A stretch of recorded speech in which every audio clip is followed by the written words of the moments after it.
We are raising the most protected generation of children in human history. They have the safest playgrounds, the most attentive parents, the most resources, the most support, and they are also, by almost every measurable standard, the most anxious, the most fragile, and the least capable of handling adversity of any generation we have ever recorded. That is not a coincidence. That is a direct result of something parents are doing right now, today, believing it is helping. And I'm going to show you exactly what it is. Here is the central problem of modern parenting, and it's a problem born entirely out of love. We have confused comfort with safety. We have confused protection with preparation. And we have built entire parenting philosophies, entire households, around the idea that a child who is never uncomfortable is a child who is thriving. But discomfort is not the enemy of childhood development. Discomfort is childhood development. Every time a child sits with frustration and pushes through it, they build something. Every time a child faces a social conflict and navigates it, they build something. Every time a child fails, feels the weight of that failure, and gets back up, they build something. And every time a parent steps in before any of that can happen, they quietly take that something away, piece by piece, decision by decision, with the best intentions in the world. This is not a feeling. The data on this is consistent, and it's been building for 20 years. Rates of anxiety disorders in children and young adults have more than doubled since 2010. Not slightly increased, doubled. The generation with the most mental health resources, the most therapy access, the most emotionally aware parents, is also the generation most likely to report feeling unable to cope with everyday setbacks. Psychologists like Haidt and Twenge have been documenting this for years. Their conclusion is not that children need more protection, it is that they need less. Not less love, less intervention, not less care, less rescue.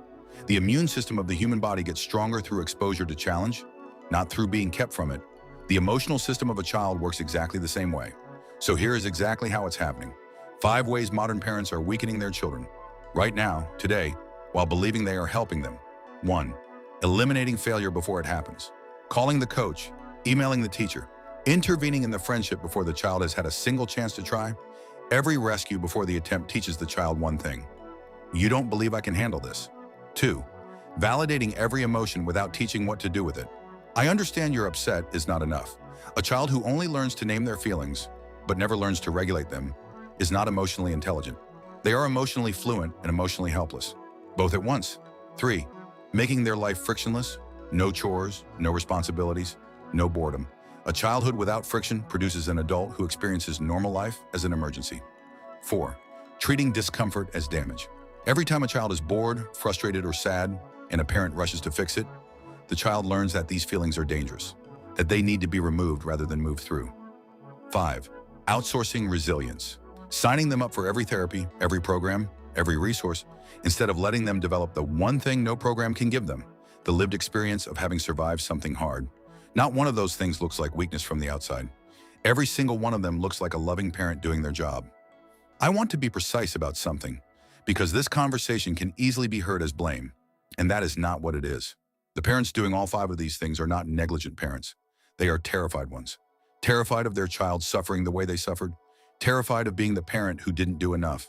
Terrified of a world that genuinely is more complex and more uncertain than the one they grew up in. That fear is real. That love is real. But fear-driven parenting, however loving, still produces the same outcome. A child who has never been trusted with hard things. And a child who was never trusted with hard things grows into an adult who doesn't trust themselves. So what does it actually look like to do this differently? It starts with one shift in how you see your job as a parent. Your job is not to make their life easier. Your job is to make them capable. Those 2 things will sometimes point in the same direction. And sometimes, often, they will be in direct conflict. In those moments, the question is not, what will make my child feel better right now? The question is, what does my child need to become? That single reframe, applied consistently over years, is the difference between a child who needs you to function and a child who chooses to have you in their life. That second one is what every parent actually wants.